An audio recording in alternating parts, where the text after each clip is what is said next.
Good evening, everybody.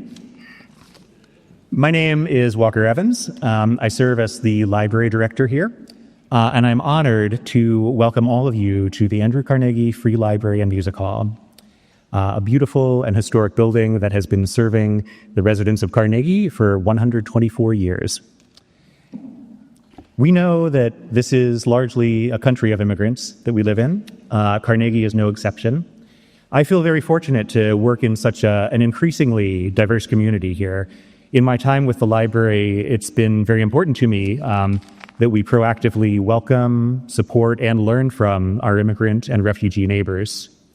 Tonight's program is a part of that continuing mission. I've been very lucky to collaborate on a few projects in the past with Dr. David Rosenberg, a co-founder of the Pittsburgh Darfur Emergency Coalition.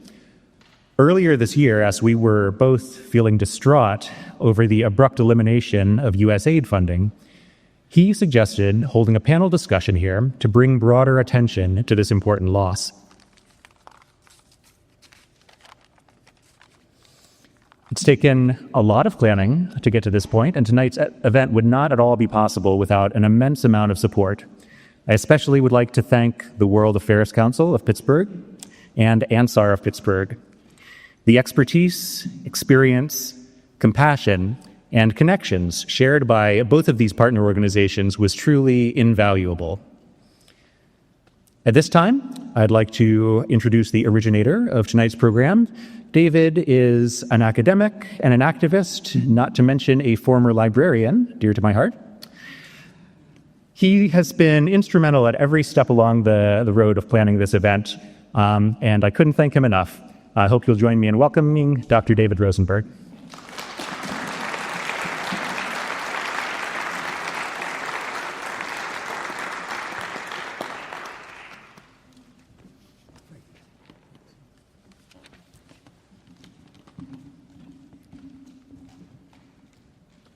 Hi, everybody. Thanks for coming to this event. As Walker mentioned, I've been the volunteer coordinator of the Pittsburgh Darfur Emergency Coalition, PDEC, for a number of years. Our mission has been to raise awareness about the ongoing genocide and displacement in Sudan and South Sudan, places which have witnessed hundreds of thousands of deaths in the last 2 decades. In our advocacy work, we have been acutely aware of the essential importance of humanitarian organizations in saving refugees and internally displaced persons from disease and starvation. Because of this, news of the termination of USAID landed with a particular shock. With the blizzard of other issues confronting people closer to home, attention to the fate of USAID is likely to seem a luxury. But we have responsibilities beyond our borders to people who have been depending on us for life-saving humanitarian assistance. The fact that the targeting of USAID occurred at the very beginning of the new administration has no doubt contributed to making its demise seem less present and less catastrophic.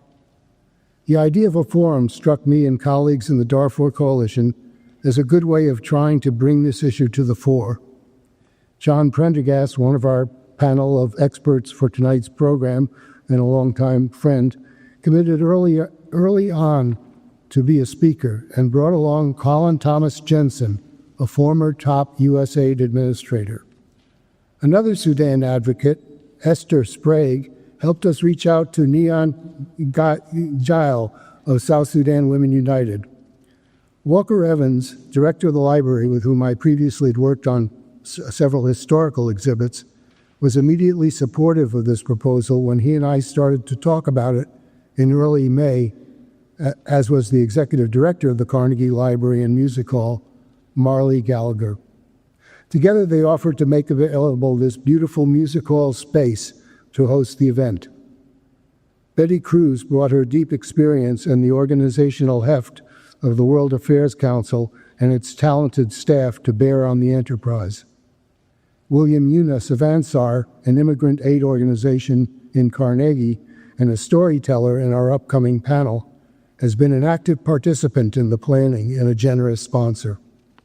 Kevin Cox, Mary Dawn Edwards, Karantim and Kosar Albe, who catered the refreshments this evening, which I regrettably did not get to eat, and Benedict Kilang, also a storyteller, members of the Darfur Coalition, past and present, contributed in various ways to the result. Even apart from the forum itself, I think the act of contacting local and national political representatives with notices of this event and posing some pertinent questions probably served as a helpful reminder to them of the problems that are out there, even if not always top of mind. As I followed the literature on the termination of USAID, these are some observations I made. There seemed to be some questions, at least initially, as to the legal authority of the administration's actions in terminating USAID and moving the non-terminated programs into the State Department. But after an early ruling requiring the administration to pay obligated program funds, court decisions have unfortunately been supportive of broad presidential discretion. A second point, with decisions abruptly made and abruptly revoked, it is difficult to grasp what programs have been terminated and which are still active. In March, Secretary Rubio announced that 5,200 of the agency's 6,200 programs, 83%, had been eliminated. Following some communication with a helpful staff person in a congressional office, I was able to procure a spreadsheet running to 218 pages listing the terminated and non-terminated programs and their funding status as of the end of March. If anybody wants a link to this particular spreadsheet, please see me after the event or contact me, and I'll be glad to forward it to you. In some cases, however, it feels like follow the bouncing ball. For instance, PEPFAR, the Bush administration's signature anti-AIDS program, had its funding frozen during Trump's initial 90-day foreign aid freeze. Then it received a waiver, an exemption from the freeze, when former President Bush appealed to Secretary Rubio. The program was then threatened again with loss of funding as part of a rescission package until that funding was restored by a vote of Congress. Impact on beneficiaries. An essential focus of tonight's proceedings is the impact of the cuts on beneficiary populations. While media have published anecdotal reports of these impacts, there have also been attempts to come to grips with the impacts in their totality. In July, I came across a study in Lancet, the British Journal of Medicine, about the past benefits of USAID and the future impact of the cuts. An international research team with investigators from Brazil, Spain, and the U.S.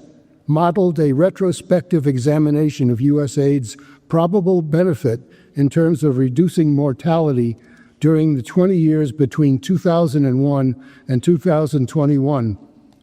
Studying population and mortality statistics across 133 countries and comparing countries receiving low, medium, and high amounts of aid, they concluded that USAID programs were likely responsible for 90 million fewer deaths from disease and malnutrition during that period than would have otherwise occurred. Then, turning their lens toward the future, the researchers posit a range of between 8 million and 19 million excess deaths if the current Trump administration cuts remained in place for the next 5 years. A figure of 14 million excess deaths by 2030 is the one that is stuck as a kind of midpoint mortality projection resulting from this study. 14 million excess deaths by 2030 is the midpoint mortality projection resulting from this study. Yet in hearings before the House and Senate Foreign Relations Committee this past May, Secretary Rubio had insisted that, quote, no one had died because of the cuts. Disconfirming individual cases have already been brought to light by Nicholas Kristof and other journalists. Studies like The Lancet's tell a hugely different story that will necessarily be realized if we do not change course. To read The Lancet study for yourself, search on USAID Lancet, Lancet, or Lancet, L-A-N-C-T, USAID. We now come to the point in this evening's program where we will hear from the storytellers, 3 community leaders, immigrants themselves, who are dedicated to helping other newcomers adjust and prosper in our region. Each has a story to tell about their lives and values, and each will explain ways in which USAID has played its part in them. I can just separate these pages. I will conclude. Oh, the joys of They are Dr. William Eunice, founder and CEO of ANSAR, Benedict Kilang, Senior Program Officer at Global Refuge, and Yvonne Smith Tapia, Director of Refugee and Immigrant Services, Jewish Family and Children's Services. They will appear before you one at a time to share their unique experiences. Later, we will go deeper into some of the issues with our panel of experts, moderated by Betty Cruz. And now it's my honor to welcome William Eunice to the podium. Okay, David. Okay. Hi, everyone. Thank you for coming and listening to some of our stories.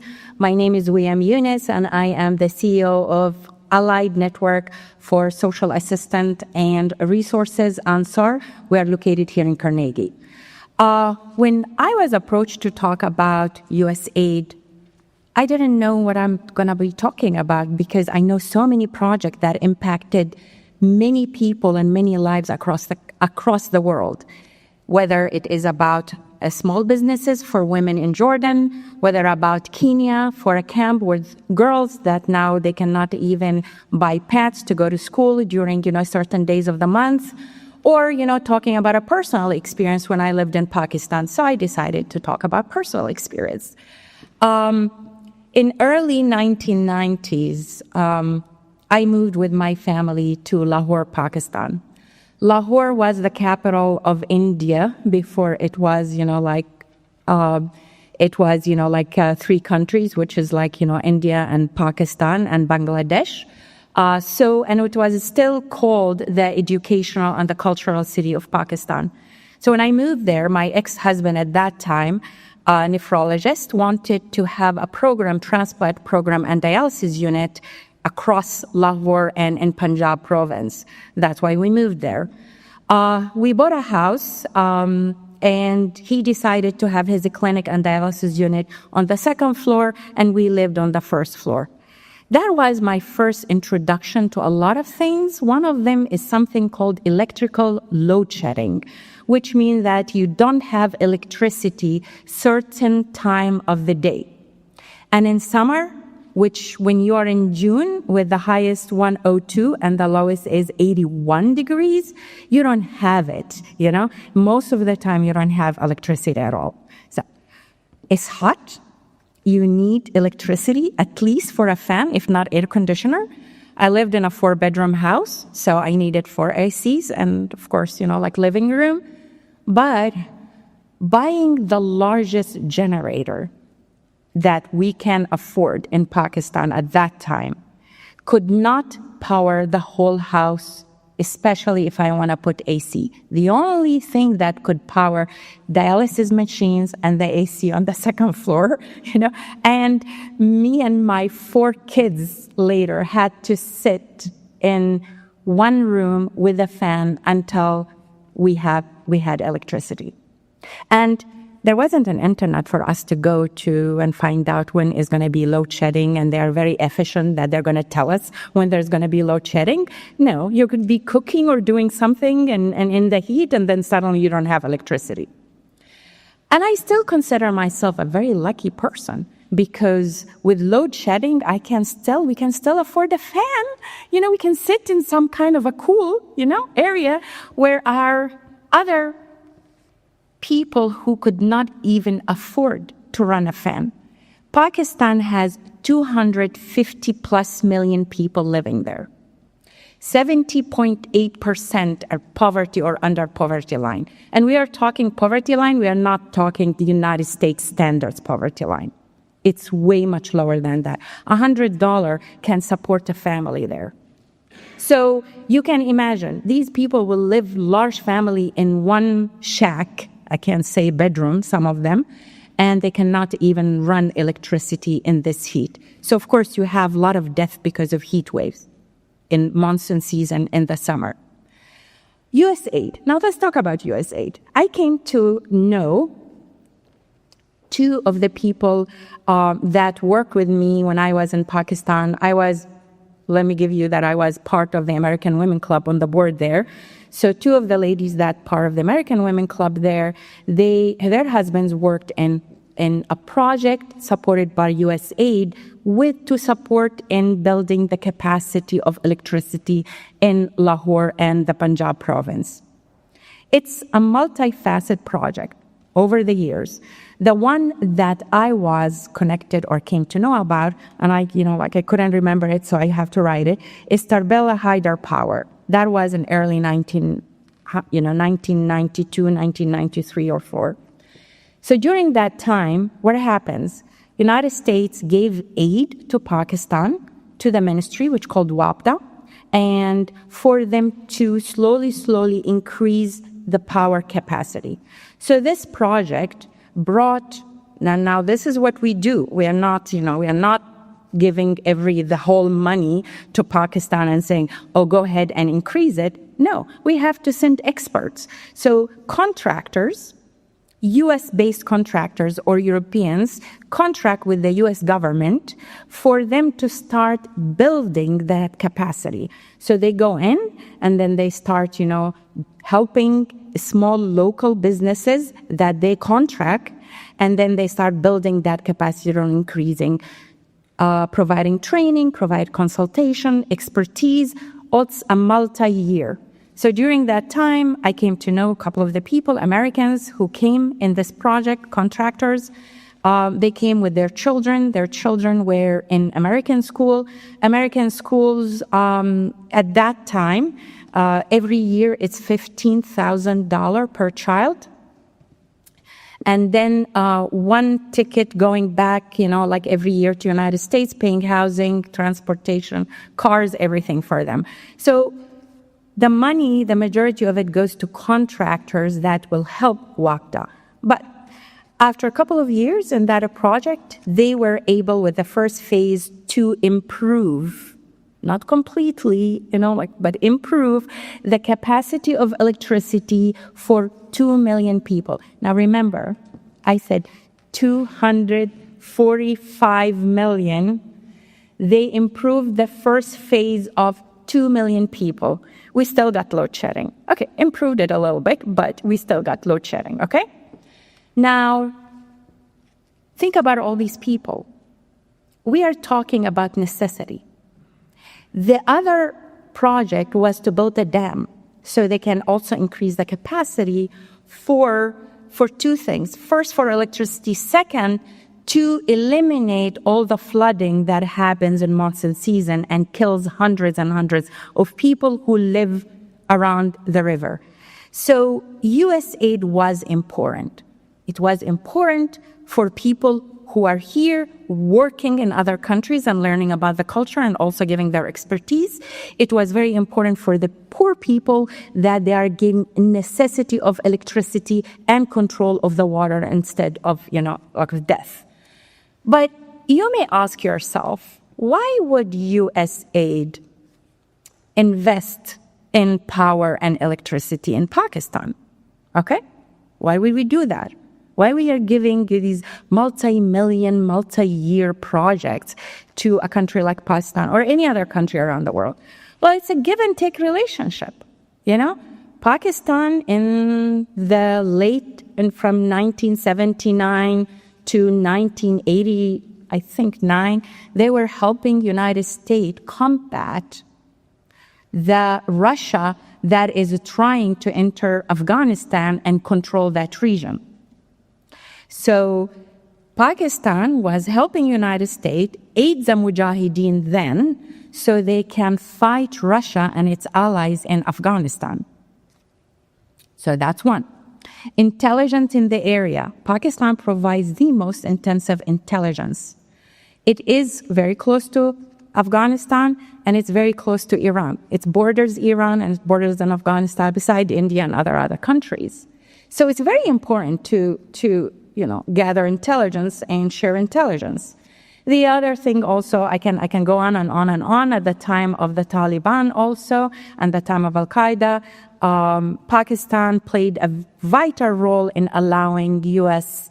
to fly from its bases, and they run all to this date exercises of the naval. So we do have interest politically with Pakistan, and at the same time, we help them by giving them these projects that are helping people.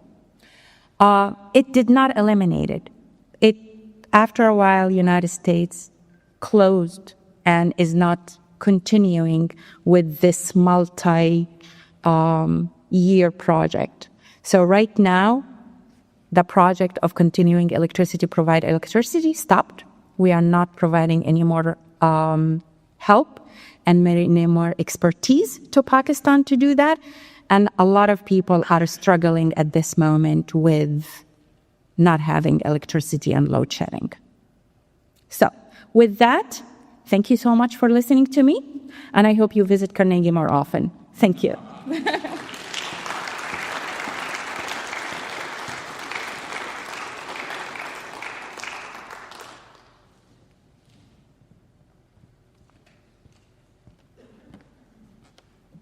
Good evening, everyone. My name is Benedict Kila, and I am one of the Sudanese community leaders in Greater Pittsburgh region. And I'm going to share with you the stories about the impact of these cuts again in Africa, but specifically in Sudan and South Sudan. Sudan, as I am speaking to you, has become a case study for the impact of USAID cut. One of the aid workers said that was what these are people who are working on the ground. Funding gaps amid civil war, as I'm quite sure most of you know, leaves about 60%, that's about 30 million of the population in need of assistance. According to the data from the UN and USAID, UN specifically, USAID provided 44% of the world's humanitarian funding in 2024 to Sudan. That's only USAID. Leave about UK, leave about other countries, but that's only USAID, 44%, and that's the highest. So let's get to some of these stories to relate to what this means when USAID funding is cut. A coalition known as a mutual aid stood up emergency clinics and soups kitchens that became a lifeline for Sudanese during the civil war, the current civil war. That was one of those instrumental, doing all that work, helping people out. It was a lifeline, And this coalition was receiving nearly 80% of the funding from USAID. Now let us look at what happened when now abruptly the aid is cut off. So when the White House on President Donald Trump's first day in office freeze all U.S. assistance abroad from what this agency was doing, 1,500 of the kitchens in Sudan closed almost immediately. That first day, 1,500 kitchens closed, So the pain from the cuts being felt most acutely, especially in the health sector. That was the lifeline, health center. So where medicine is not moving the way it used to be, USAID, when agencies get aid from USAID, they also partner with other agencies that do business with UK or other countries. But then, when the major one, that was the USAID, was cut, imagine what happened. The other agencies could not do anything because, this medical, when you deal with medication, it has a very different components. It has different chain of components. So when one is cut, then it affected almost all. All the other sects break down. So, and this was very catastrophic to not only, to the health center, but to health services, but also to all other services, to all other agencies. Let us look, for example, at the crossing border. At the Tina border point of Chad, east of violent-plagued Darfur region of Sudan, the cuts are impossible to miss. You cannot miss that cuts,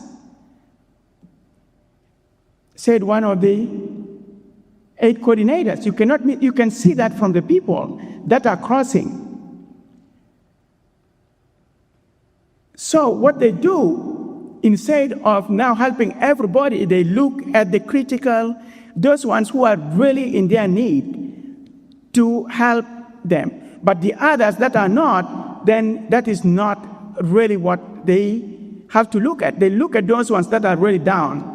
And this was what the MSF, was doing, because they don't have enough. So what they will have to do is to concentrate what they have, the little they have, is to look at those people who really are really in critical need. But the others were, of course, forgotten.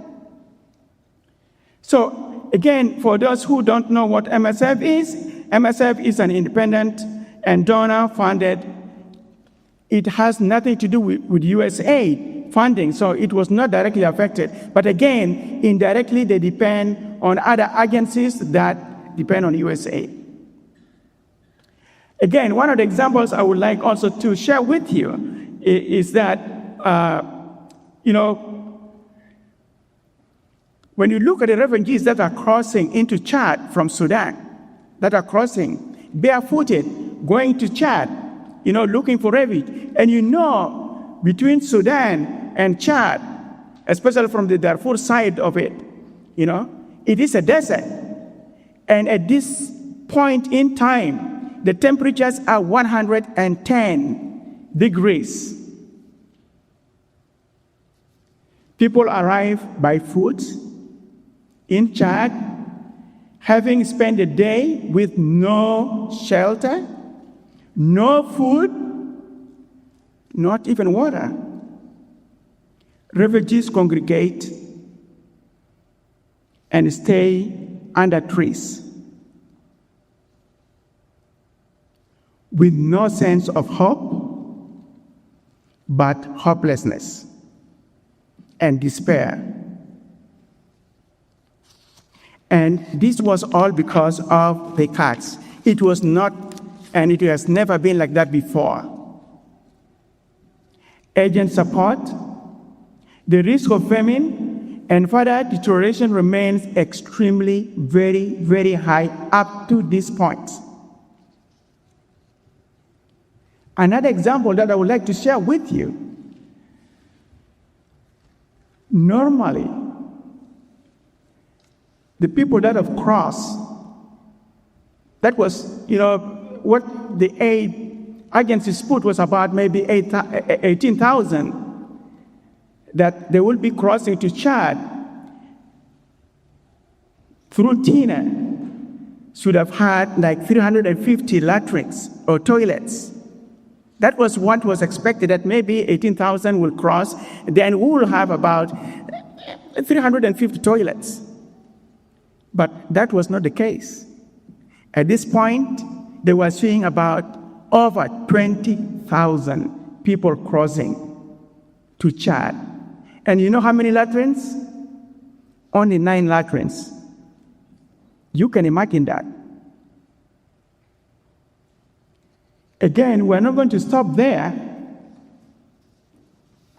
but also we need to know that USAID, in fact, also is felt not only in North Sudan, but the youngest nation, and that was South Sudan. South Sudan was pushed into uncharted territory. This is a young nation, but because of these cuts, they don't even know what to do. Leave aside, man-made disasters, intercommunal conflicts, political uncertainties, and much more. In April alone, 8 people died of diarrhea. Trying to find medical treatment after USAID funded clinics in Jonglei State were shut down. Healthcare services at the transit, because it is at the border.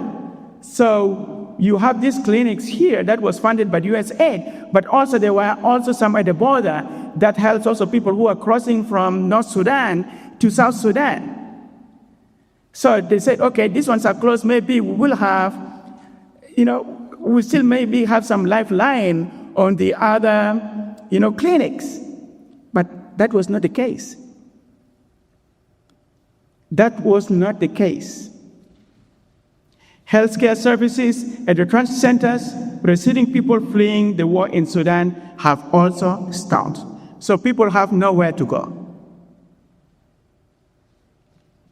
One of the local agencies called Your Care South Sudan is a local organization serving about 10,000 people with its HIV/AIDS programming alone. 10,000.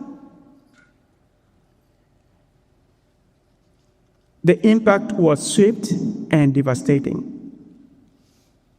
Nearly 1,000 women lost access to the medication they needed to survive.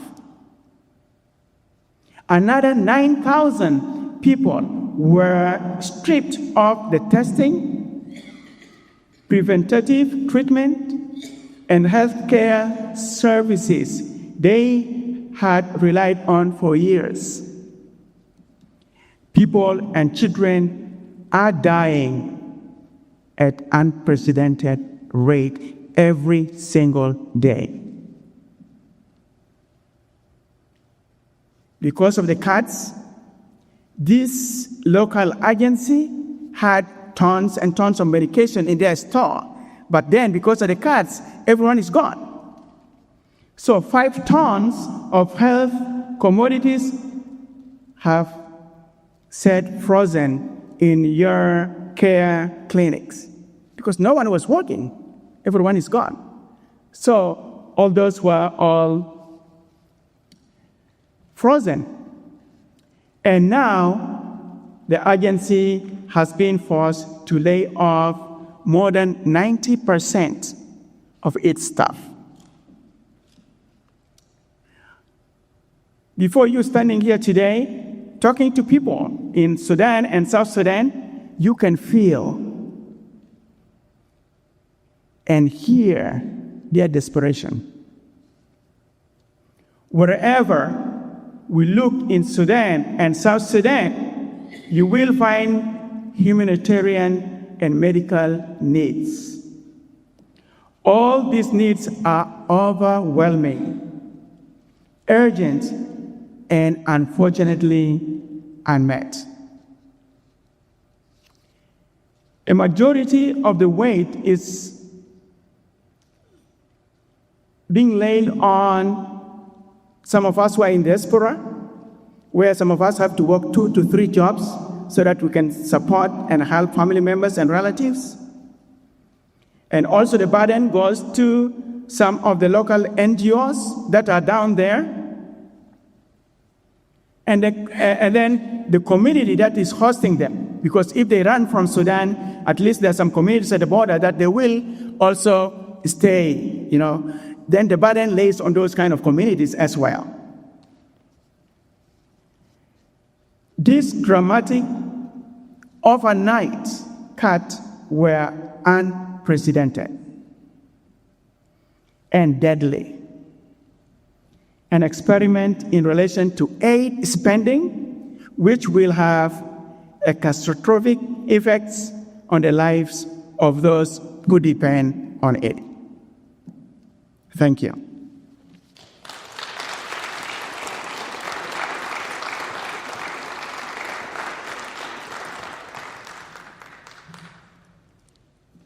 Good evening, everyone. My name is Yvonne Smith Tapia, and today I want to tell you a story that changed forever the way I see international aid. I was in my mid-20s, starting my second professional job, and I found myself standing in a farm field, a notebook in hand, looking for children who weren't there. But let me back up.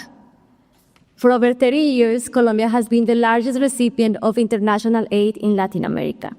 A lot of that funding has been towards fighting the war on drugs. Other millions of dollars have been dedicated to implement programs to help vulnerable communities. Those programs created jobs, including mine, which I'm very grateful for. Thanks to international cooperation from US, Canada, and Sweden, I was able to build my professional career and implement programs that helped many people. One of those programs were implemented by a very recognized international nonprofit. I was hired to use and implement those US funding to find children working in flower farms and bring them back to school. I was very surprised. I was born in Colombia, and I didn't know child labor was part of the flower industry. Flowers are one of the most important exports from Colombia. But I was about to be surprised again. After I started the job and I did hours of field work, interview many local leaders, educators, politicians, people working in that field, we were surprised. There was no child labor in the flower industry. None. My negative side thought, well, now I have to go and find a job again. But then my positive side thought, we're going to pivot. That preliminary data allows us to see that there were many problems that families and children in that industry were facing. But that never happened. The money was earmarked to fight child labor in the flower industry and child laborhood address, whether it existed or not. So we try to do our best. We adapt as much as possible so that we focus on education. We talk to teachers. We start about positive discipline practices so then children wouldn't ever think of dropping out of school and then work on the fields. But this is what stuck with me. Who made this decision? Who decided that the child labor was a problem in the flower industry in Colombia? But this is the thing. This is not about one industry, one program, one country. This is about how international aid sometimes works. Aid is often driven by the idea that American security depends on the progress and stability of other nations. And sometimes that works beautifully, but other times it doesn't.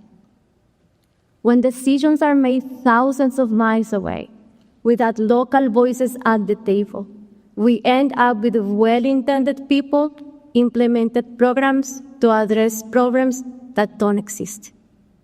And those decisions sometimes create new problems. And we saw that clearly here close to home. January 17 of 2025, the federal government decided to stop the refugee resettlement programs. The administration decided that local communities didn't have the capacity to welcome new refugees, that we needed to prioritize our safety and security instead of bringing people that we didn't know. That decision wasn't backed up by data.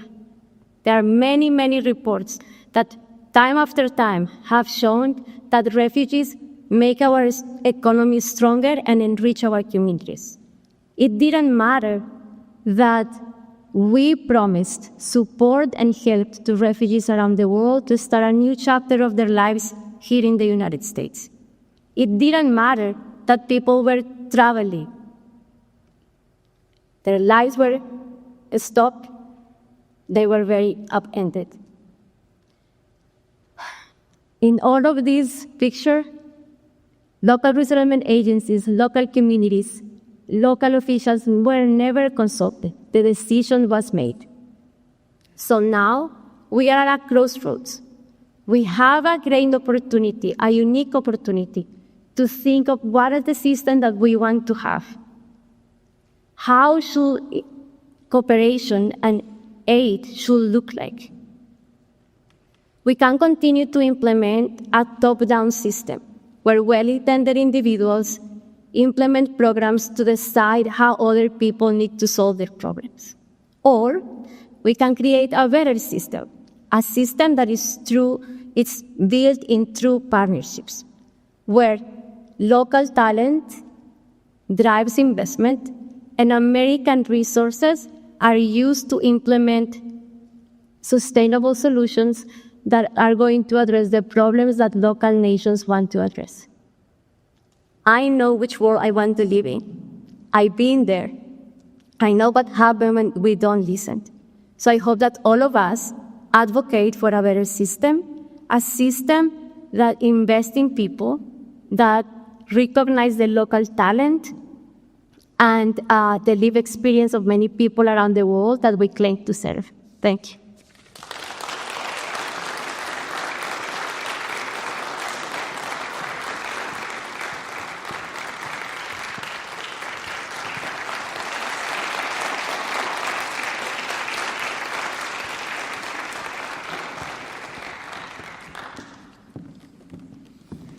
Many thanks to each of our storytellers for sharing these powerful words. It's now my honor to introduce the distinguished members of our panel, as well as moderator Betty Cruz of the World Affairs Council of Pittsburgh.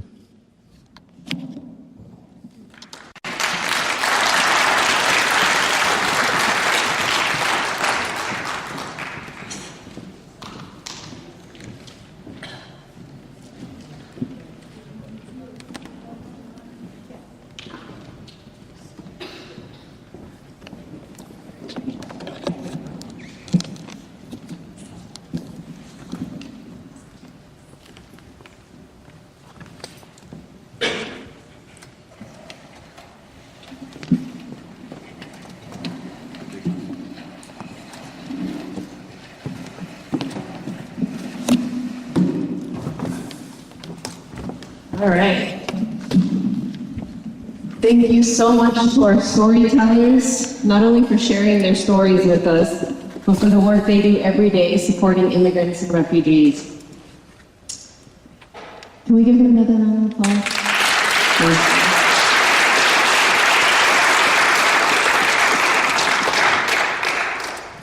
Now it's my pleasure to be in conversation with this incredible panel. My name is Betty Cruz with the World Affairs Council of Pittsburgh, and I'm grateful to be able to moderate this important conversation in this difficult time. Rather than reading bios, I'd like to invite each of you to take a moment and help us understand your work, the path that led you to it, and the efforts that you're leading today. Khalid, can you get us started? Sure. Thank you, Betty, and thanks for World Affairs Council and Carnegie Library for hosting this. So I'll kind of start up what I do now, and I'll work backwards to tell you how I got here. So I worked at USAID up until January 20th, 2025.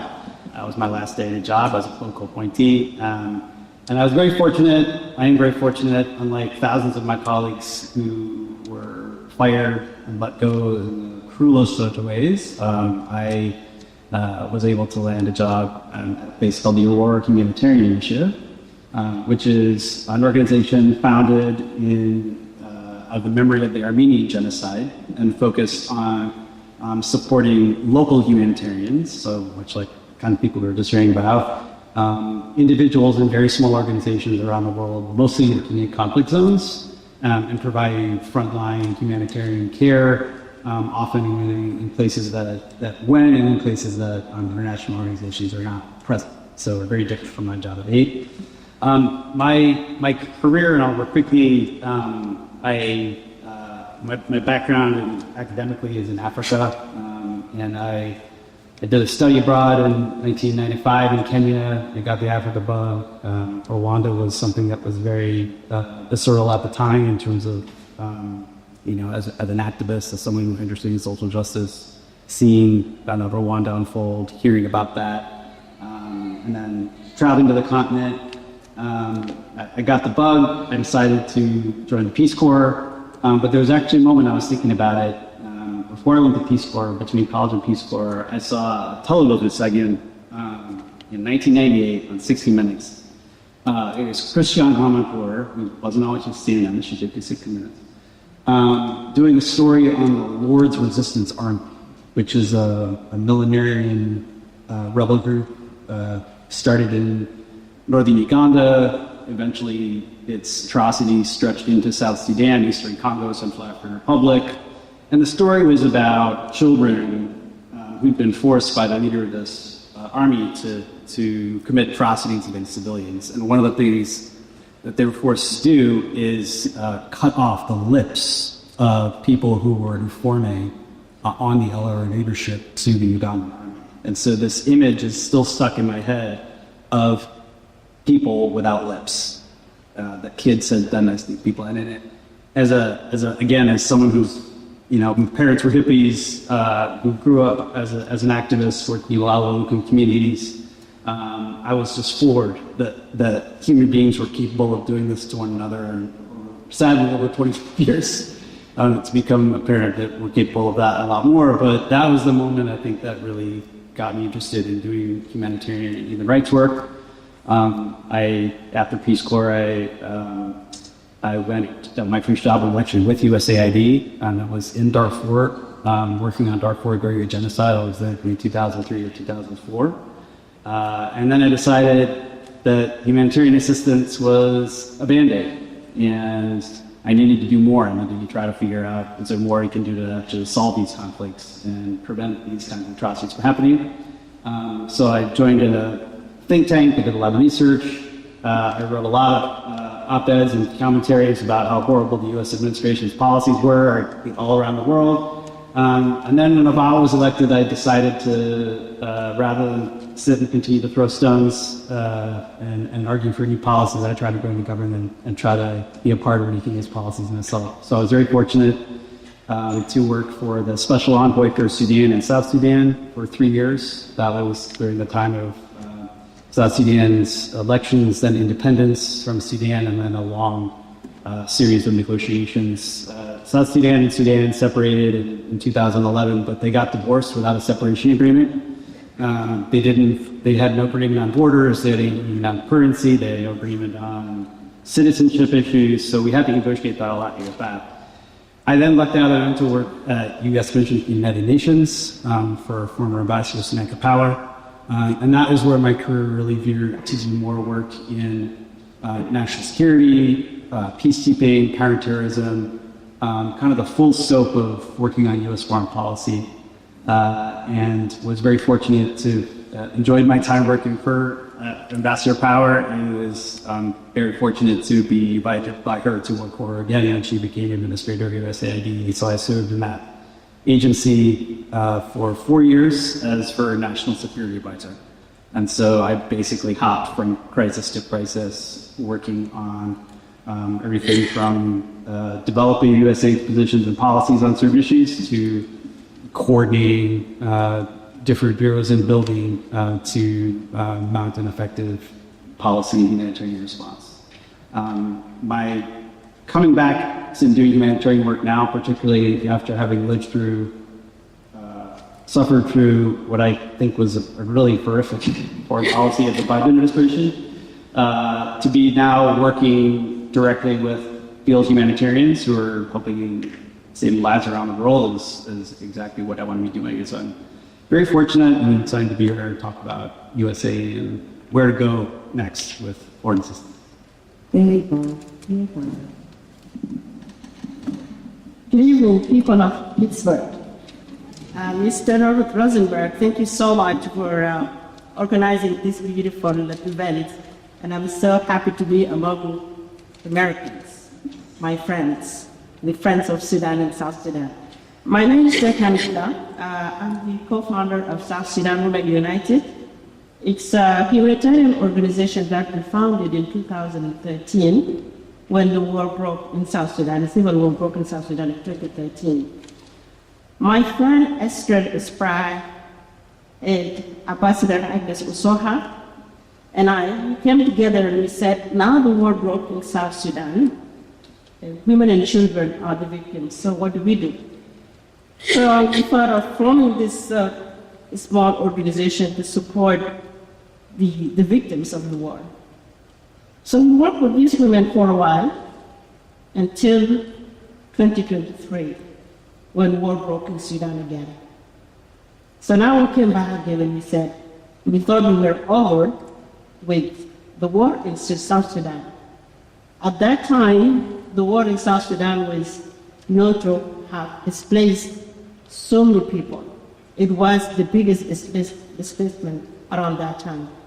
But now the war started in Sudan, which became the biggest humanitarian crisis in the world. So we thought of, what do we do again? We thought we were done with South Sudan, and now it's Sudan. We were contacted by Sudanese that were in the middle of war in 2023, and they were calling us to come and have them out, take them out of the war.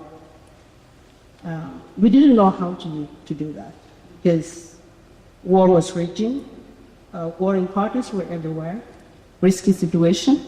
So what do? So we contacted our friend, her name is Pamela Omidia, and told her of what is happening. And she gladly said, I will help you guys. I will help you. What do you need?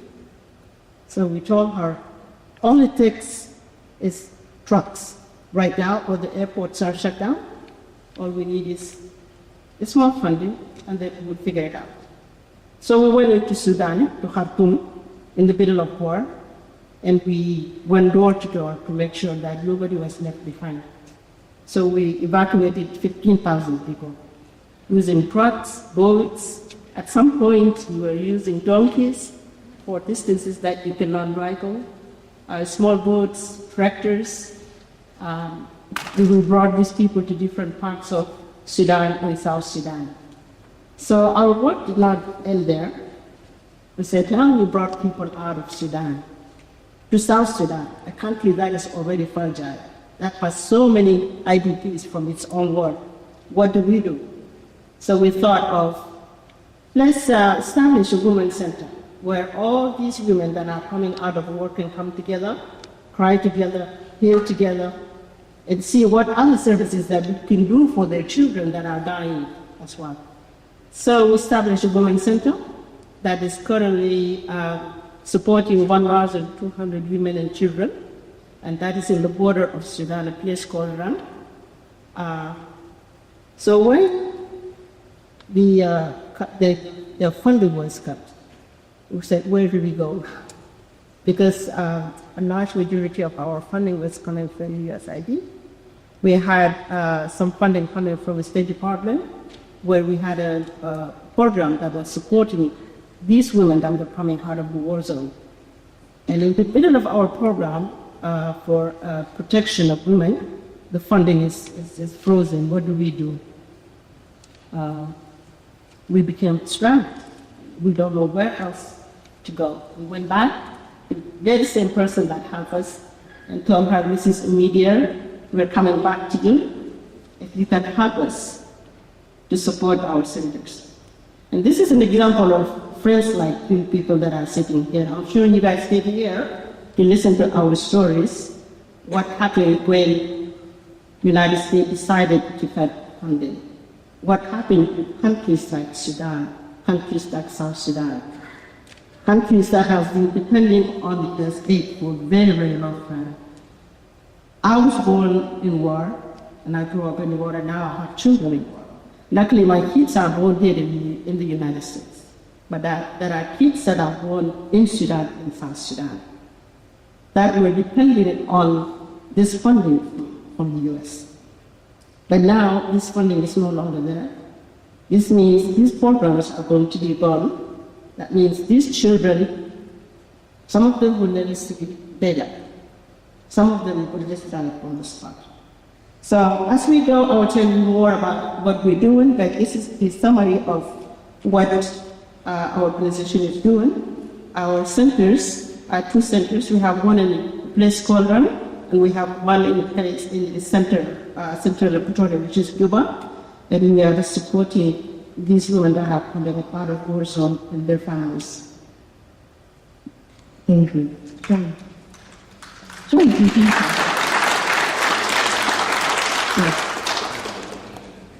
Sure. If you want to know more about what I'm doing, this is the brochure. When you leave after the program, it's going to be at the left-hand side. Then you can grab out to learn about our work. Okay. Well, thanks so much, Betty. It's great to see you again. And thanks to David and the Darfur Coalition for your unyielding commitment to human dignity. I have to tell you all just very quickly that Pittsburgh was my second home as a kid. We have cousins all over the place, Blocks and Trona Heights, Oakland, East Liberty. I learned to play basketball at the PAA. I learned to play football in the lawn in front of the Cathedral of Learning at Pitt. And 15 years ago, I was doing some visiting professor thing at Pitt, and my father's a ghost paying a visit. It's really happened. Please believe it or not. But remarkable phenomenon led to a lot of interesting insects. Now that I've established my bona fides as a total crackpot, I will answer your question today. I just wanted you all to know how deeply embedded Pittsburgh is in my heart. So I was very happy to hear from David that you were organizing this. I first went to Africa 40 years ago now. I started in humanitarian aid and then development projects and human rights efforts, and peace negotiations, and constituency building in support of greater engagement on all these different agendas. But 30 years in, 10 years ago, it all seemed somewhat fruitless, frankly, because what I felt was the elephant in the room was largely being ignored or unaddressed. And that elephant in the room, in my humble opinion, is what is known as the phenomenon of kleptocracy, literally ruled by thieves. Another term for it is state capture, in which governing institutions are hijacked and repurposed for private gain. In all the countries that I have worked in or lived in over those 30 years, some variant of kleptocratic rule was undermining, subverting all of the amazing efforts at development, both local and international. Small networks of people and companies were being fabulously enriched, while conflicts were intensifying, while governments were becoming more autocratic, and the suffering of people was deepening. So we started something called the Sentry. We hired investigators to follow the dirty money and gather evidence of money laundering and other financial crimes by people who were profiting from human misery. And we turned that evidence over to governments and to banks and pressed for action. We believe that unless the powerful financial incentives are altered away from massive corruption and human rights abuses, why would things change?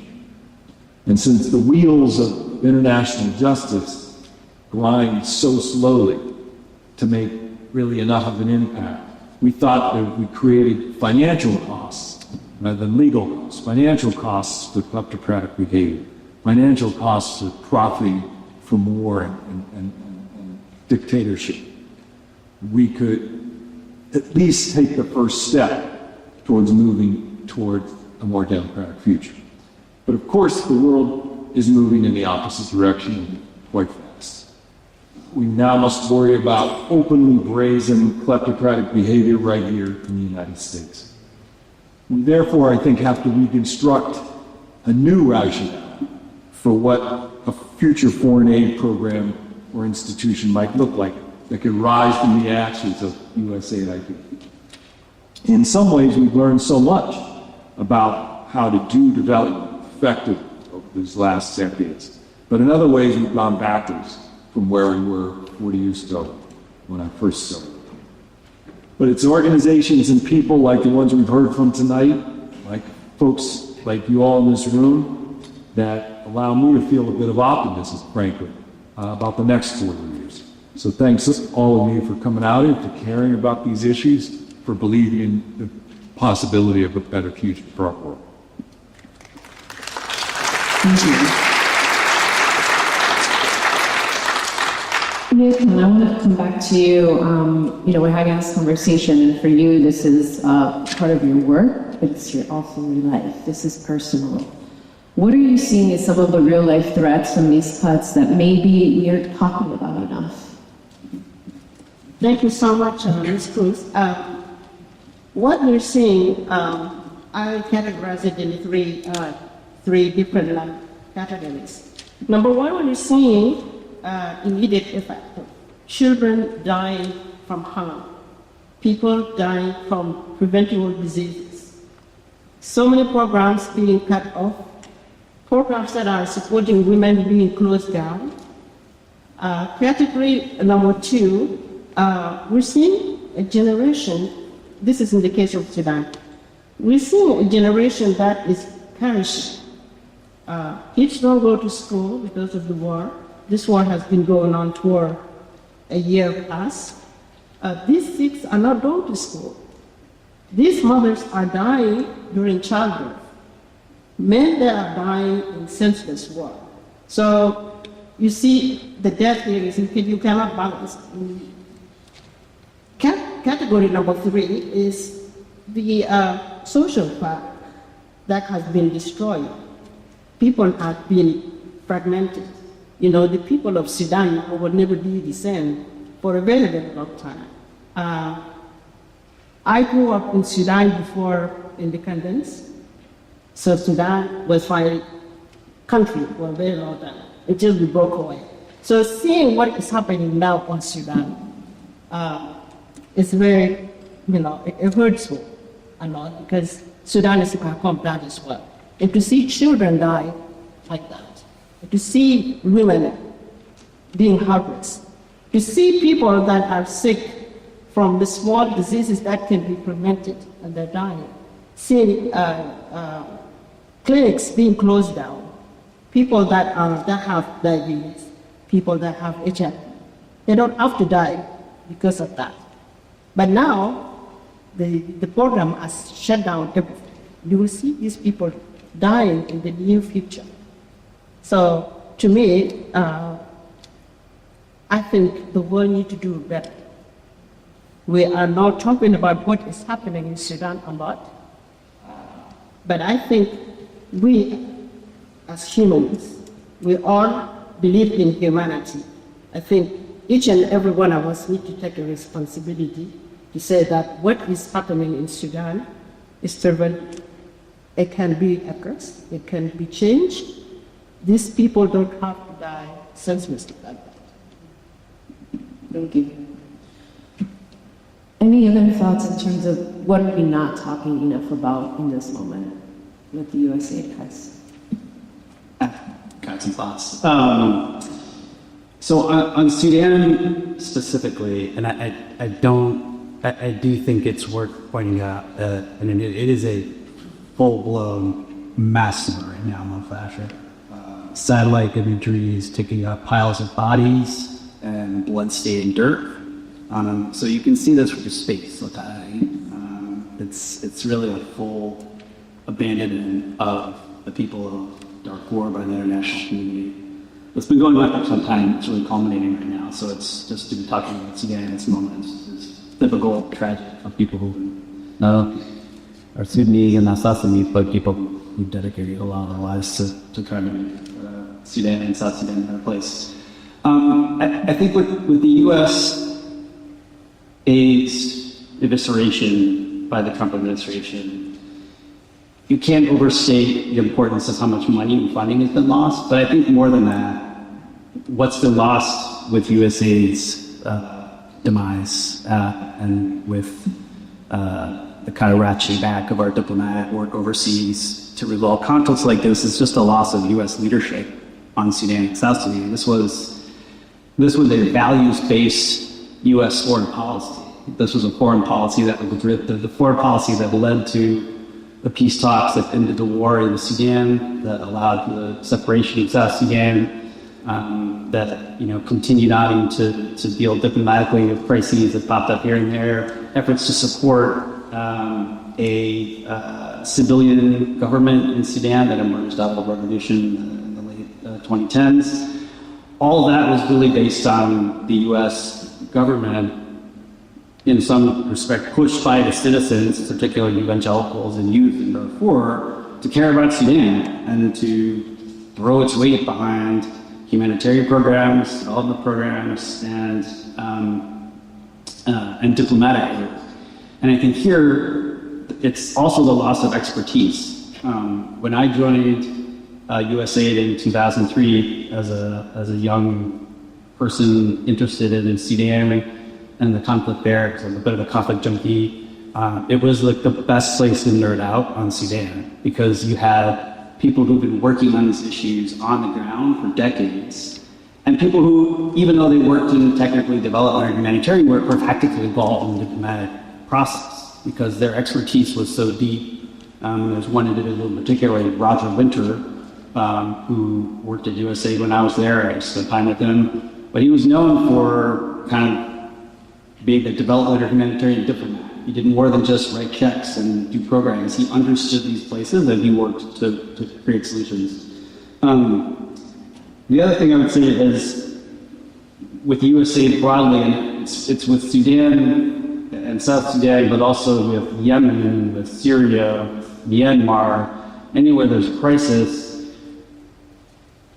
When the U.S. government is making policy, in an ideal situation when the Secretary of State and the National Security Advisor are not the same person that they are now, you have something called the interagency process, which is where the White House's job is to convene all of the cabinet agencies at senior levels and make decisions about policy. And who's in that room matters, because the Defense Department is going to argue from its own perspective, the Treasury Department is going to argue from its own perspective, the State Department.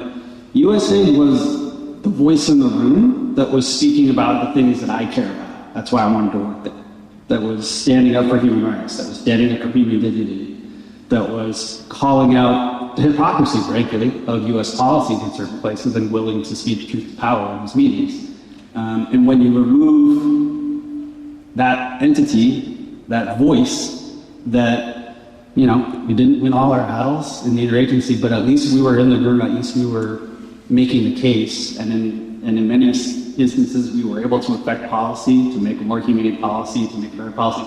When you lose that voice, you lose, I think, one of the drivers behind a foreign policy that could be more values-based, certainly than what we're seeing now. And I wouldn't necessarily say that the Biden administration foreign policy was terribly values-based, but damn it, we made the case every day in those rooms. We made the case, and now that voice is gone. What about the response as it relates to emergency response for USAID? What can we comment, especially in light of the recent hurricanes and just what's... Yeah, I'll speak briefly, and then I mean, the United States was the leader in the world in humanitarian response. When there was a major natural disaster, a major conflict, the expectation was that the United States, because of its values-based leadership, would step up. And in many ways, our humanitarianism stretched far beyond geopolitics. We responded to an earthquake in Iran.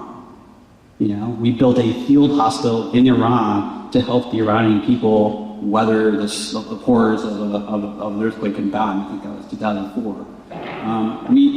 USAID deploys to do humanitarian response in places that aren't necessarily our friends, and we do that because we care about people, or at least that's what I think about this country.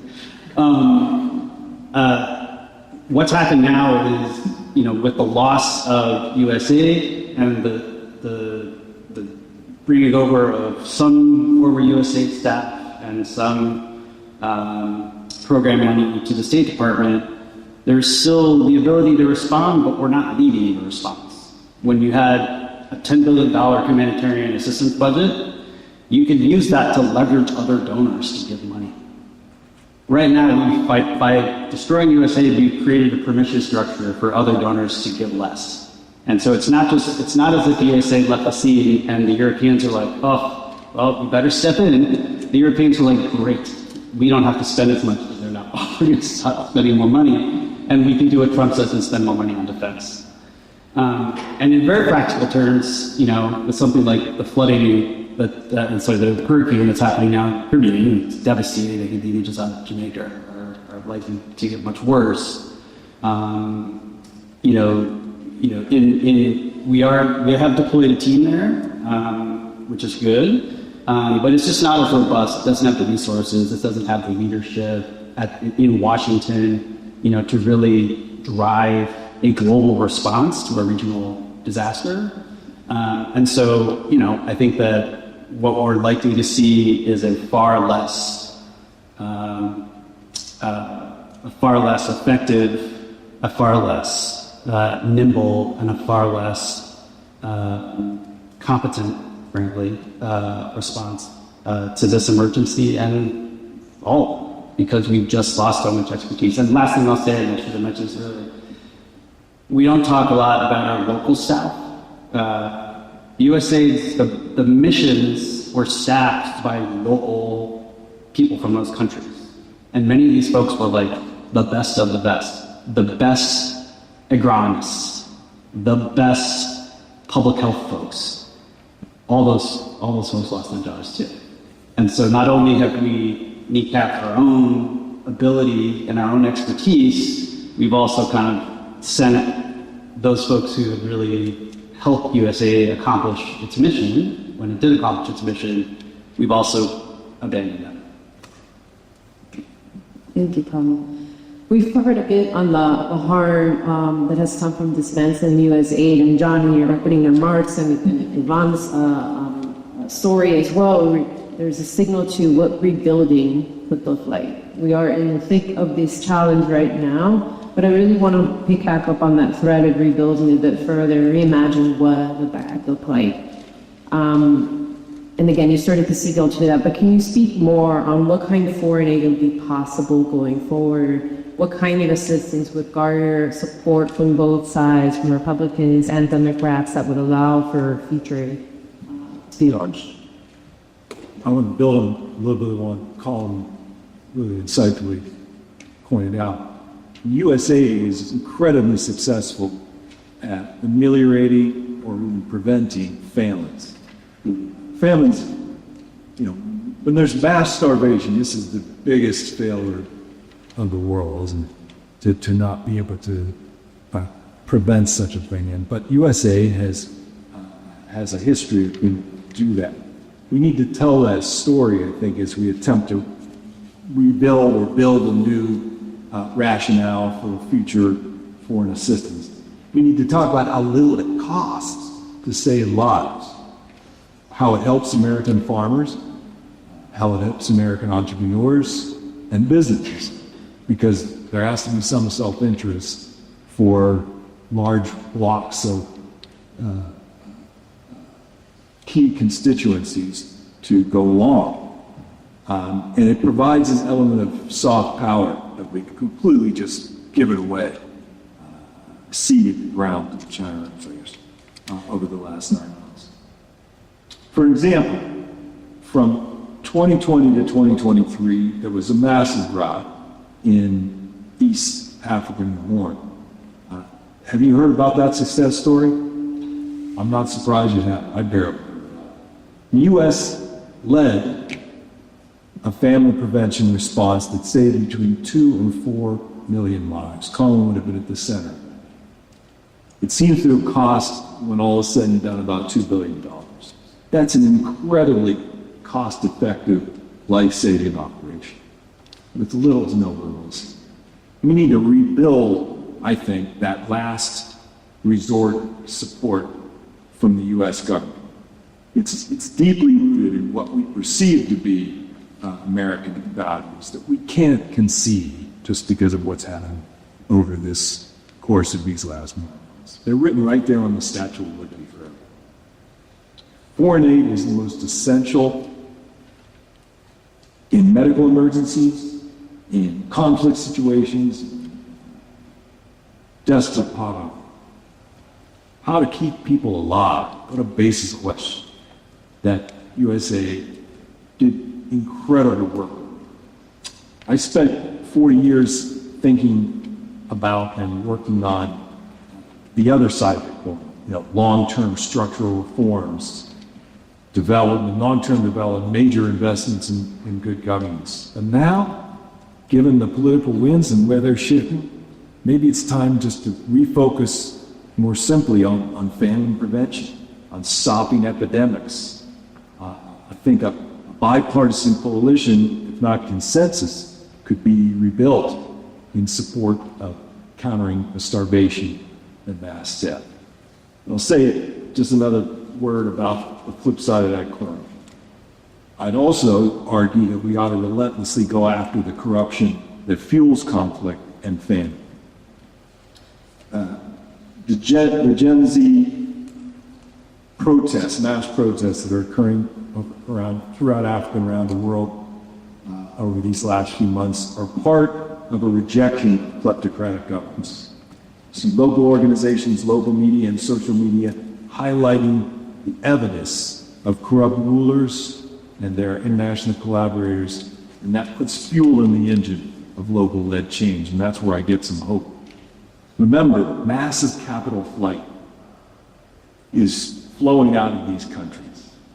Billions of dollars a year. While we used to send billions of dollars in aid, billions of dollars are flying out in these corrupt networks. And this is where the future of development will, I think, has a chance of unfolding. As the proceeds of this illicit financial activity flows through the international banking system. These are the local resources that could power local-led development in the future. That is where I think U.S. efforts could potentially have the biggest bang for the buck in the future, where we have far fewer resources for development and foreign aid. So fighting for specific efforts to counter those illicit financial outflows would be the second priority to push for after just basic prevention of starvation. Thank you. We're going to move into audience questions in a moment. So this is your cue to write your questions on your note cards that you got already registered if you haven't done that yet. Brian will be walking with them down the aisles, so please raise up your hands, hand it to him, and he'll make sure that we get those, and we'll try to make our way through as many as possible. Niakan, one locally focused question that we received in advance of tonight's program is that this global crisis has largely gone uncovered by our mainstream media, as John was pointing to. This is also obviously taking place locally with our local news coverage. How can we engage Pittsburgh or cities like us in understanding the implications of ending USAID and finding ways to support our global community, given the work that you've done on the ground, organizing, mobilizing? Do you have any suggestions? Yes, thank you so much, Eddie. I want to agree with the two gentlemen that America has been the biggest brother, taking care of the whole world. Now seeing all this aid go away, the whole world the big brother has died, basically. I'm sorry to say. Because whenever there is something happening in the world, the United States will come in very fast. Not really very fast. They've been the biggest donor for everything, whether being developmental projects, health projects, united in the developing one. And now to see all of this go away, we felt left alone behind. We felt alone. So I would encourage you, the people of Pittsburgh, that stand with the world. Please do not forget the world, because right now the globe is feeling that America has turned their back away and everything is falling apart. I know there's good in here, but please visit your representatives, visit Dave Mohammed, he's part of the foreign policy. Pressure, let them be a part of the policy making then. If not, let us reverse the decision, because the whole world right now is hurting. It's never too late to fix what has been done. We understand that there is a reason behind the decision of cutting the aid, but the world is really dependent on the United States. So many countries are trying to chip in, but not compared to what the United States can do. So please, create an awareness. Like some of you who came in tonight, maybe you didn't know what was happening before. Now you have heard that the rest of the world is hurting. Go out there, create awareness, talk to your representatives, create some rallies where you can highlight what is happening.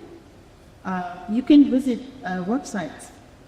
For example, there is website Sudan, called Sudan Initiative. You can go there and take an action. See what they're doing about what's happening around the world. And you'll be making a good contribution in the world. That is the information that I can give you. Thank you. Thank you for that call. Yes, please. I fully agree on engaging Congress. One of the cruelest ironies of Doge was that, this is a Congress that is basically subservient to this administration. And if this was an administration that actually had any kind of a clue on what it wanted to do differently on development assistance, how it wanted to reform, it could have gotten through whatever legislation it wanted to do foreign assistance differently. That's not what they wanted to throw in the woodshed, which is what USAID did.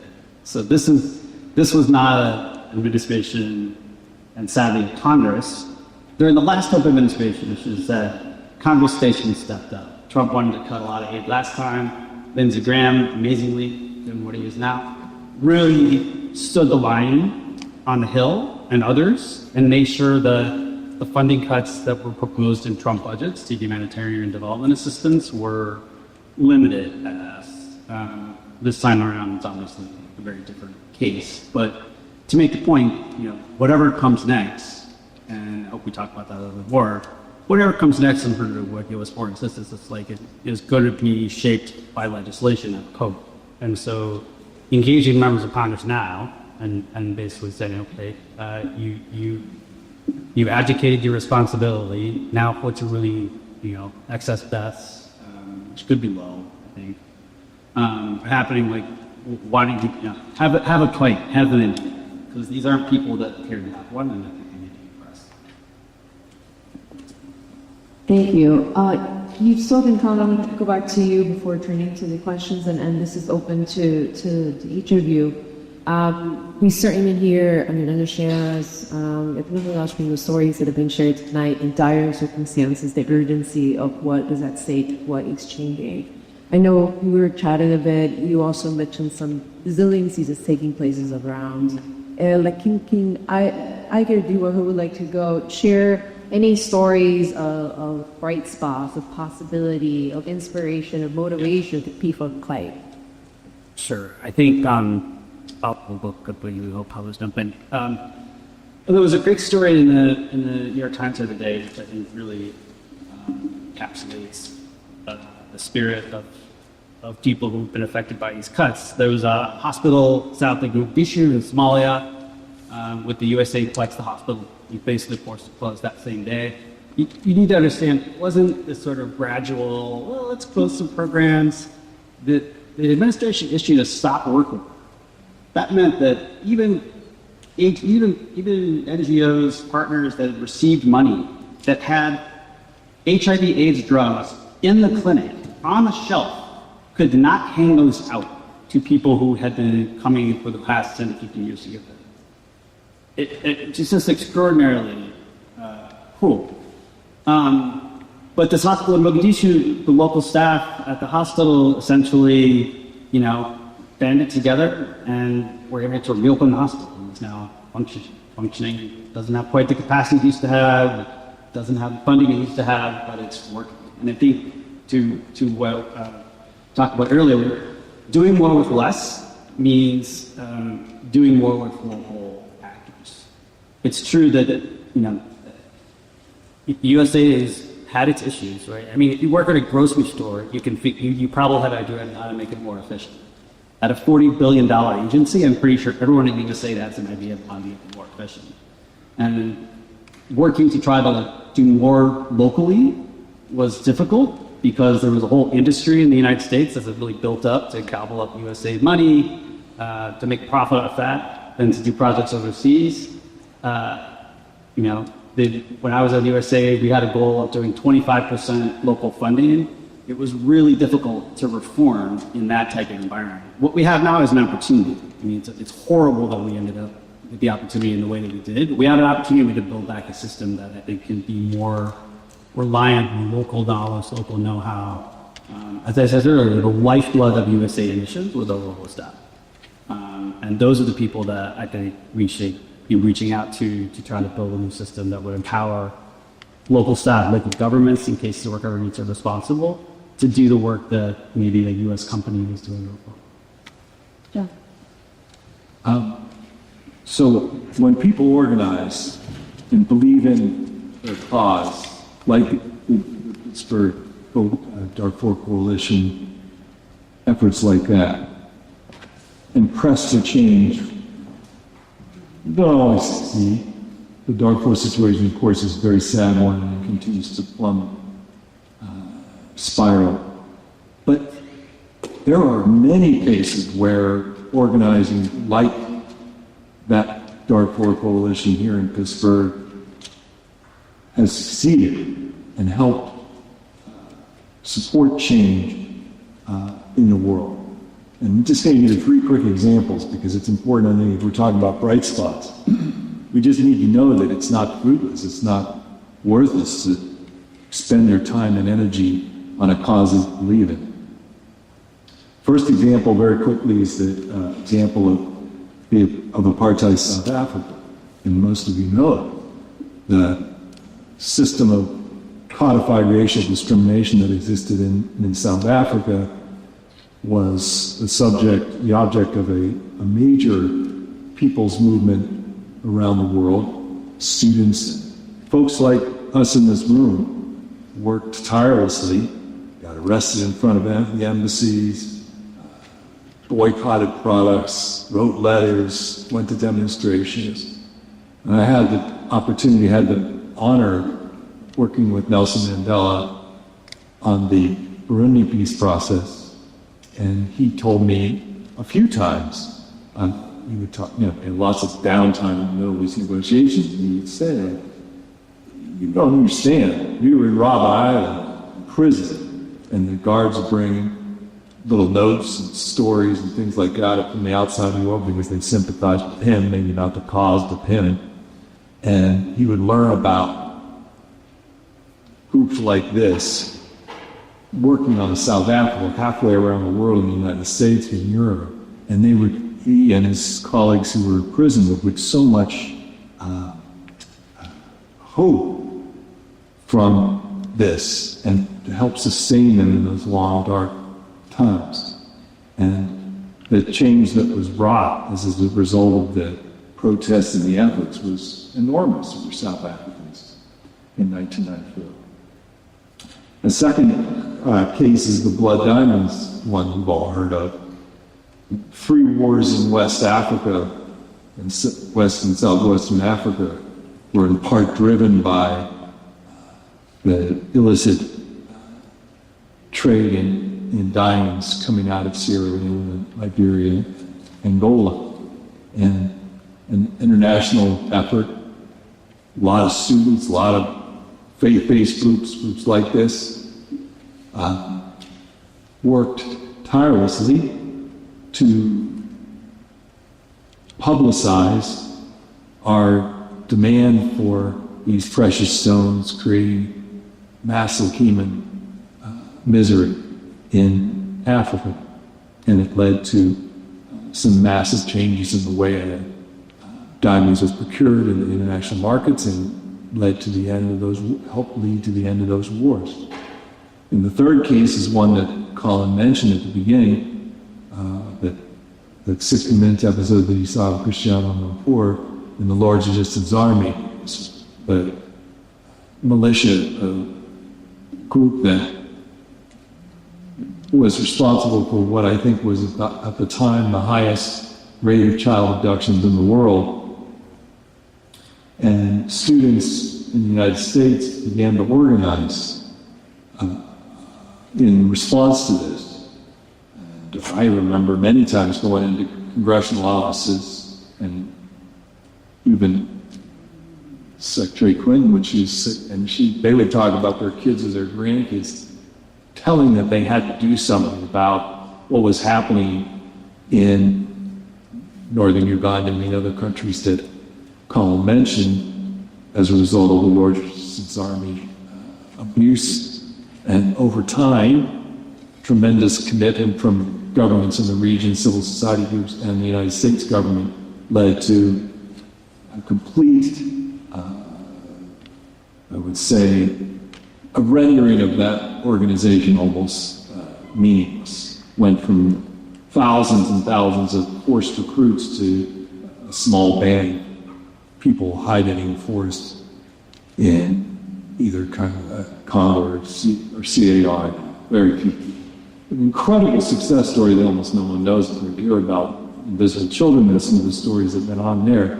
But the end game, the end result was the entire third of northern Uganda had been displaced, and they're now back living in their homes and living relatively normal lives, reconstructed. This is a result of activism. This is a result of people here in this country taking a stand on something halfway around the world. Most people that are involved in these efforts never even been in most of the places, and saying this is wrong. We got to do something. So things look bleak right now. They look really bleak. But all of us, if we stay the course, keep our hearts in the game, and keep hacking away, major things, major changes can happen. So don't give up.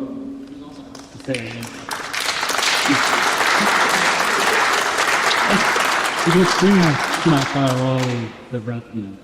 not resolved. Joseph Clooney is still at large, but this was also not discussed as a very effective use of U.S. military engagement and partnership with a partner military, the Ugandas, and U.S. intelligence, which at the time was focused on finding Joseph Kony and the LRA and helping Uganda limit. And this is a group that they found terrorized millions and millions of people, committed horrific atrocities. This was a values-based U.S. military intervention, very small scale. I think we never had more than 150 troops on the ground, needing an advisory role.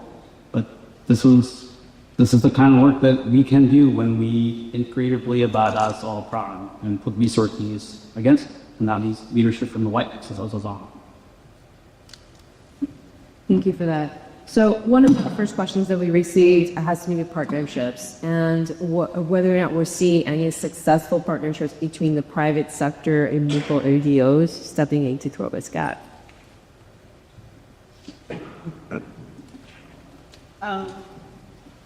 We are not seeing a lot of partnership happening because I think with the shifting of the funding, a lot of big funders, they have changed. They have shifted their priorities into what is best for them. So what we're seeing is that big organizations or big countries like Europeans and so on, they are not filling the shoes of the United States. We would want more countries to chip in if the United States is not going to be doing what they're supposed to be doing, but we're not seeing it. So there is a gap that needs to be filled somewhere. Colin, you want to talk about Aurora? Isn't that a great example? Would you say? Yeah. Well, Or are you guys on? Go ahead. I mean, private sector. I mean, one, it would take McKenzie, it would take the Melinda Gates and McKenzie Scott. I mean, it would take them. This is a $40 billion U.S. agency, right? So there's no private sector or philanthropy solution to that. Now, there's a number of philanthropies have stepped up and are trying to support projects or are supporting projects that were shut down by aid. But that's philanthropy. The private sector is a different story. I mean, the private sector, they actually need the U.S. government agency to engage with to help them spend their money or help them. We at USAID, one of the things that we did in my 4 years was we really tried to build bridges with the private sector to try to leverage something we were doing in partnership with them. One example, we did a program in Tanzania with a local phone company called M-Mama. It was basically Uber for pregnant women who didn't have a ride to the hospital and give birth. Extraordinarily successful. We saw maternal mortality rates drop.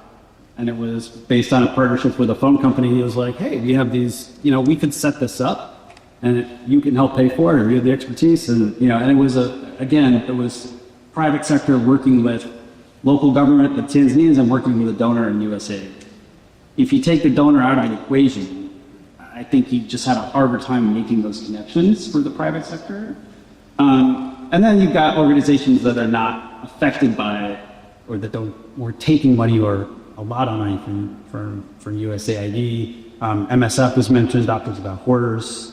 They continue to operate, but and my organization, Aurora, we're fully privately funded, and so we can come to worry about it. The concern, though, is that like with the MSF example, they might be able to operate without U.S. funding per se. But what the U.S. was also doing is it was funding the entire infrastructure that allowed these places to, like the pipelines, the supply chains for HIV/AIDS drugs, for TB drugs, for malaria nets. All of these supply chains were basically wiped out with a stroking pen. And that all needs to be rebuilt. So like I've got a doctor who we work with, he runs a hospital. He runs the only referral hospital in the Nuba Mountains in Sudan. It's a hospital for 2 million people. I talked to him 6 weeks after USAID was destroyed, and he said, I don't know where I'm going to get HIV/AIDS drugs and TB drugs, and if my patients don't get them, their treatment is useless. The treatment basically is useless. Like if you don't get your TB drugs on time, it's not going to work. And he ended up having to, at extraordinary expense, he had to source all that medicine from basically the drug companies themselves instead of relying on a pipeline of subsidized drugs that had been coming and allowing him to offer that treatment. So, I think it's, we're in a difficult spot, but I think the key is thinking about how to build back new systems, new infrastructure that really takes advantage of the local expertise that drives and was driving, frankly, allowed USAID to work to begin because of our extraordinary local staff. The next question is about the future and the reliability. So it is no secret that USAID had major issues with sustainability of its projects. If USAID returns in 4 years or another new agency is established, do you foresee the same sustainability issues? And this is directed to John. Oh. Go ahead, Mr. You've been deep in that for a long time.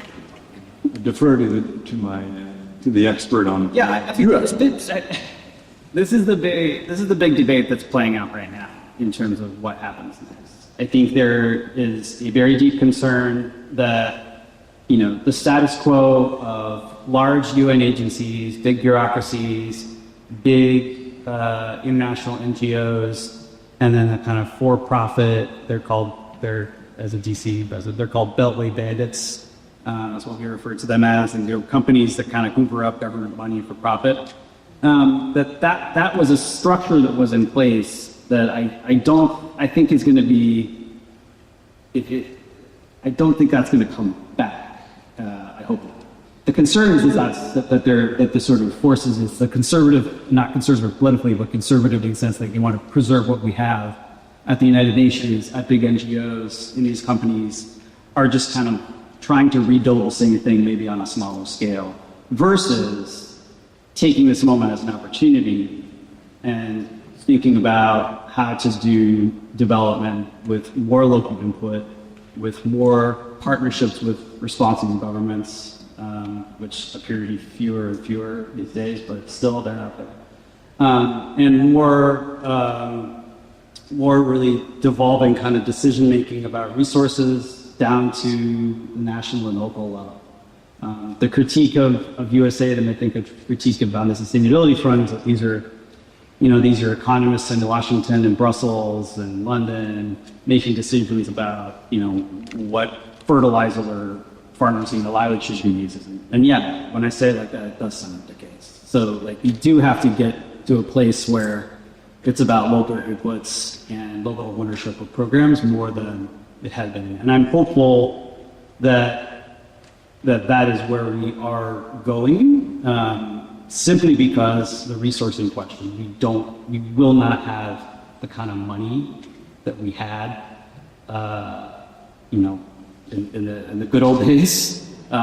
When even then we didn't have enough. I mean, UN appeals in every country are underfunded every year. But they could appeal and say we need, $2 billion to launch a humanitarian response in 2025 in Yemen, and donors will pony up and they'll get 1.2, 1.3. So that was the status quo. It was already less, and so I think that to save more lives with less money is just going to require a very different way of thinking about it. And I think there is already enough pushback from countries that have traditionally received a lot of assistance in saying, okay, we don't trust you anymore because you just walked away from us in the thing. Right? And two, if you want to come back, it's going to have to be on some different terms. And I'm hopeful that governments that receive assistance will use this as an opportunity to try to negotiate new terms of the road, and frankly, to leverage the United States against other partners and other donors. Because, as John said, other actors are stepping in. We didn't send a response team to the Myanmar earthquake. The Chinese did. They were there right away. And these are the types of battles that we are going to lose unless we figure out how to get back in the game and get back in the game much more cost-effective and efficient way. John, how would you want to answer that? Yeah, so I do agree with the caller that the structure may not work for you, but there is an opportunity for foundation, private foundations. There's little that you can do. I'm sure you're not going to fail what the U.S. can do, but private foundation out there, you can do little that will make a difference in these people's lives, in the rest of the country's life. So don't underestimate the power of what you can do. Just because the U.S. aid is gone, that doesn't mean none of people like you cannot do something. You can make a difference in people's lives. Yeah, it's going to be really interesting over the next 20 years, really, because this is such a shock to the system here. I was looking at my notes. I found a quote from Adam Tooze I really find very fascinating all the time. He said, "The age of a politically neutral, universally endorsed development agenda is over." And I think the aid cuts to end of USA, and as Colin mentioned, it's not just America, because Europe has been sliding back. The Brits, a number of other Germans, some of the countries have reduced their foreign aid budgets quite dramatically over the course of the last few years. This is a massive wake-up call to governments and local communities around the world. It's a reminder that they really have to take charge of their own development futures. They're not going to be able to rely on this incredibly unreliable American-European sort of development complex that existed for the last number of decades. And leaders in Africa, Asia, and Latin America have a chance to build something new. And those are the ones that want to take the bull by the horns.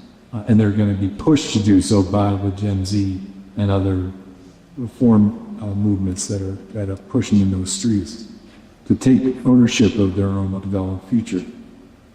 And I think it's handled well in some places, and I think this is a critical issue, that it can reestablish or establish, let's say, that critical reciprocity between rulers and rule. I think one of the things one of the unfortunate byproducts, the unintended consequences of the last 50, 60 years of foreign aid is that it's allowed governments to turn their attention elsewhere because the international aid industry took care of all social welfare. It's built the social welfare safety net, paid for the health distribution systems, all the things we just have been talking about have been dismantled now over the last 9 months or last year. Were built by the internationalists, and governments could increasingly just focus on security, military, internal security, and not have to worry about the connection with their own people in terms of their social welfare, and that's a really bad outcome that has to be addressed, and the reconnection between the governing and those being governed is going to be crucial. So I think that's an opportunity. I mean, to look at the very small silver lining in a very dark sky.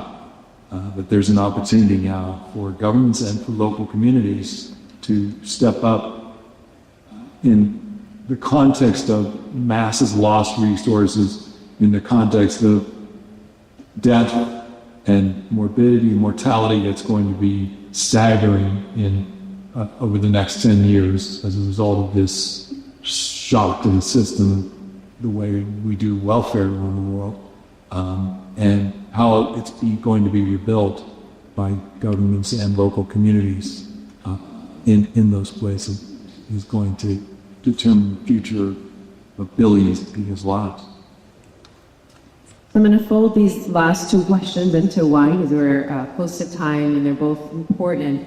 We're talking about local government, local people taking action. One of the questions is, the average American who isn't necessarily globally minded doesn't feel the impact of the USAID cuts. So how can we convey the importance of these programs to people who don't benefit from them? One question, hold that on in mind. And the other, take one or both of these. The other comes from students who are in the audience who want to know about starting a career in global health or international development. How is that possible now? What is a pathway? What organizations exist as the government is continuously posing add-ons to do this domestically? The first question was, how do we convey the importance of the programs to people who don't benefit from them? And the second is pathways that they're posing. I mean, I think there's the one argument, the one thing that sticks in my mind is there's a very strong national security / global health, U.S. public health argument to make. Ebola didn't solve itself, folks, in West Africa. That was USAID and the U.S. military that went out and basically helped those three countries, and some of you are probably not old enough to remember this, but we had a couple of Americans show up in the States with the Ebola virus, and it was a massive national freakout. And there was a meeting in the White House Situation Room in which government officials were briefed that allowed to spread unchecked, the death rate from that Ebola outbreak in West Africa could go well over 1 million and would likely spur far-reaching borders. With the destruction of with our public health work, and that includes the people that we were, that were working with local governments to trace individuals that had diseases that could threaten U.S. health, U.S. public health, that infrastructure is gone. And I think, all seeing what happened here during COVID, another possible pandemic when we don't have the systems or the resources in place to identify it early, to combat it on the grounds, and instead we're dealing with it in U.S. hospitals. I think that's a pretty stark move. And then the other one, I just think that there is a balance between surgery here. What kind of country do we want to be? Are we a country that, right now we're a country that puts up food stamps, right, for its own citizens. So you've got to get to a far different place politically. These issues, when John and I were working together in the 2000s, these were fully bipartisan issues. The LRA issue, the two biggest champions in Congress were Russ Feingold and Sam Brownback, who probably agree on nothing else than that Joseph Koenig is worth the U.S. government's attention. Sudan, bipartisan, is hugely bipartisan effort, right? So we're only 20, 50, 10 years removed from this. And so even a couple of years ago, Rubio was like one of the main. I'm sorry. So pretty lose the name. But he would have worked across the aisle to do things on terms of international development. Yeah. It's unbelievable. No, okay, but I think that's it's important. It's important to remember that this wasn't. We didn't have to worry about bipartisan politics with this stuff. You could say that a Republican administration might not do it as well as we would like, but that certainly was critical of Democratic administrations, and we threw flames at whoever else that wasn't doing what they should be doing, and now it's just so heated, this discussion, and like everything. So it's Thank you. Any of this? Yeah, I would treat this as a national security. Now we're talking about immigration issues. Now think of these people that will be coming into the United States because the programs that keep them outside the United States do not exist anymore. So there will be a lot of displacement everywhere around the world. And that's why will people be looking for good life. People will be coming to the United States. So we should think of that as not benefit for the people that are outside of the United States, but rather as a national security for the United States. Because diseases that I was talking about would be coming in.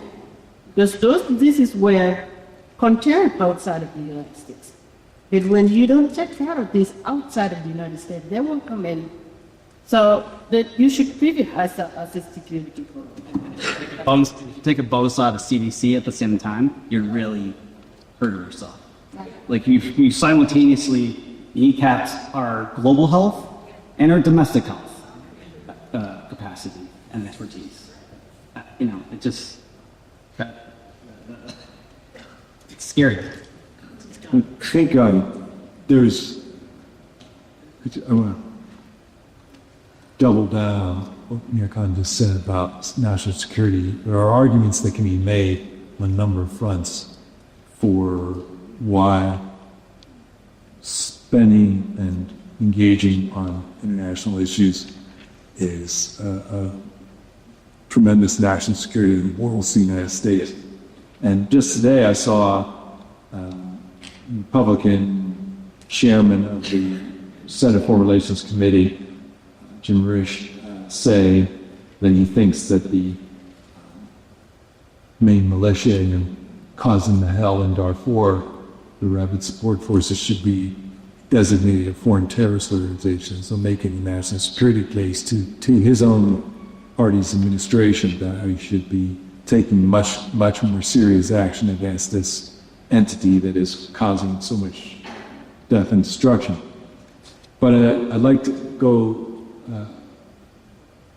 take a step back to answer your question, Betty, also by saying that at the heart of how we might make a dent in people's consciousness about the importance of these things that we're talking about tonight is a very basic thing, and everybody has the capacity to do it in this room, is to tell stories. And the stories we got from the first three speakers are so it's so important to hear their personal stories. But you look at, and you heard from David about Nick Kristoff, his calls, and how, literally every one of them has an incredibly dramatic story about someone who has been deeply, deeply impacted by, or some group of people that have been deeply impacted by the aid cuts. So I can tell them stories of what is happening out there is one way for people to connect heart to heart, because we are human beings and we're affected much more by someone's human story than we are by numbers and statistics. So keeping that in mind, but also telling the stories of those that are affected in the United States and then the farmers that are, as they cut all of the massive humanitarian response systems that externalize much of our surplus grain. Now the farmers will have Shippers. yes, And U.S. shippers. all these downstream businesses. Right, you could go on for hours talking about this. The companies that are making medical devices. There are so many different food processors, so many different American interests in global engagement, supported by U.S. spending. Pennies, not pennies. That's too large a number. Sub-pennies, whatever that is, of our national budget, underwriting huge economic separating the United States and saving lives and making lives better around the world. So I think ultimately storytelling is a central part. Did gibberish recognize that you declared the RSF a terrorist group, the UAE would be therefore a state sponsor of terror? That's a good. See, we'll help them learn that too. That'll be our press release. Just because, if you don't know, the United Arab Emirates, our close ally, is fully funding and backing the militia in Sudan that's currently slaughtering people. They're backing them with sophisticated weapons, intelligence, mercenaries, which they're paying for from Colombia. So, again, another area in the values-based relationships around the world. And my last point on that, just to go back and forth here and footnote each other's points, but this is really to the Pittsburgh Darfur Coalition, is where some of the groups that, and maybe some of you know this, some of the groups, and you mentioned Esther and other folks like that, activists around the country are developing a campaign that's going to focus on the United Arab Emirates and its relationships with some of the sports leagues and teams around the world. We're going to start at the NBA and it's the Emirates' support for the in-season tournament in NBA as a means of reputational damage, frankly. I mean, we're going to go after the United Arab Emirates by going to the leagues and the teams that are benefiting from these these governmental sponsorships, and saying, really, the NBA stood up for civil rights? Part is Bill Russell and those guys who were on the front lines of the civil rights movement and have stood up for racial justice domestically are one step removed from supporting genocide and race-based genocide. This is what is coming. So I join the movement that we're going to try to build to go after with these supporters of horrible conflict and atrocities in Sudan. And John has a full piece on this in Foreign Policy magazine, and it's called Sudan, the Congo, and You. And you speak to it at length. There is so much wealth of insight, so much that you have shared. I appreciate the call to action and the hope and the fact that we are in this together. You've given us so much to think about and do. You could be here till midnight, yes. So everyone can please join me in thanking this incredible panel.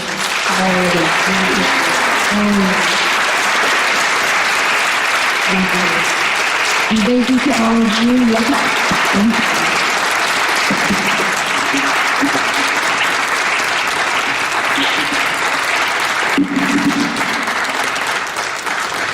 Thank you. The incredible work and to all of you, the challenge has been set and let's work together. Thank you so much. Be safe. Have a good night.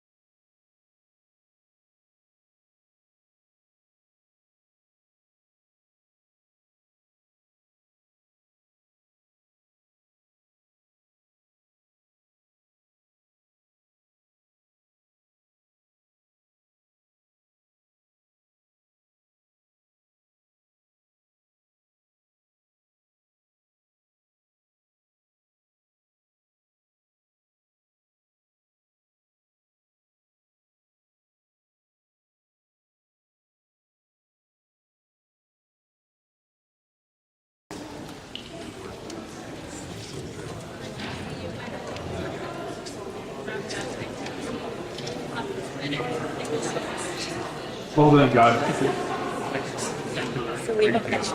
I'm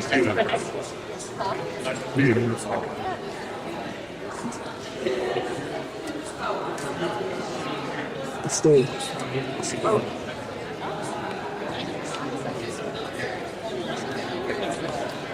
How do I meet? What do you hear for you?